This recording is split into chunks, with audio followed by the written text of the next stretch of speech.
मझ गां सजरी होवे दुध ना देवे ये गल हजम नहीं हुंदी। तेरा हथ डंगर दे मूँह विच होवे, तू वक्त करें साल पैर वढावें, टाइम के उत्ते सज्जर मझ दुध ना देवे दुख लगता है। डाडा बंदे तो उक्के ते डिट्टे च धूं कट छड़ते हैं। जट जिमीदार मूड़ी वट्टी दे के दुध लै छड़ता है।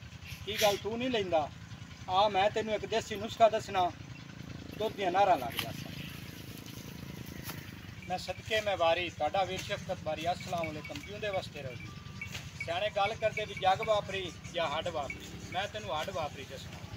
इस टाइम मेरे को जी मझ खलोती है तो साडा वीर बिरा इकबाल हुसैन भट्टी उनकी मझ है। हुण कोल कोनी ना तो तेनों दसदा भी इनू की दिता है। ये सज्जर मझ सूई हुई है, 22-23 डंग हो गए ने, हाले छिले च है। वो कट्टी इन्हें दी है रावी नीली की क्रॉस कट्टी। ये डॉक्टर सरफराज हुसैन भट्टी महकमा लाइफ स्टाक उन्हें भी रखा है।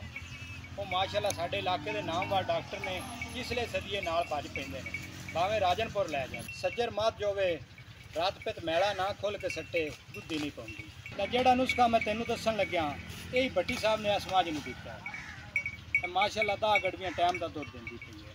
मैं गल करनी है सच्ची ते सुच्ची। लै सुन नुस्खा कन धर के। गुलकंद एक सेर, वड्डी इलाची एक छटाकी, आध पा बग्गा जीरा, सेर खंड दा लै लवीं।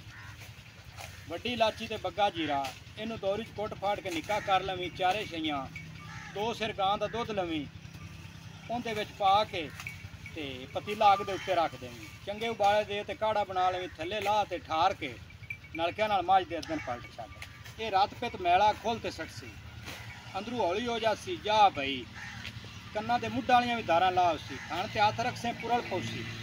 सियाणे गल करदे ने भी कर भला ते होवी भला। लै हुण वीडियो अगां भी टोरी तां जे किसे दा भला होवे। वेख लो यार, कदी तो साडा भी टाइम बदलेगा। जिद्दे वो नहीं रहे तो रहने ये भी नहीं। दुआ फकीरा ते रहम अल्लाह। लै भी बेलियो रब राखा, सांझ तुहाडी साडी अग शरीकां नूं।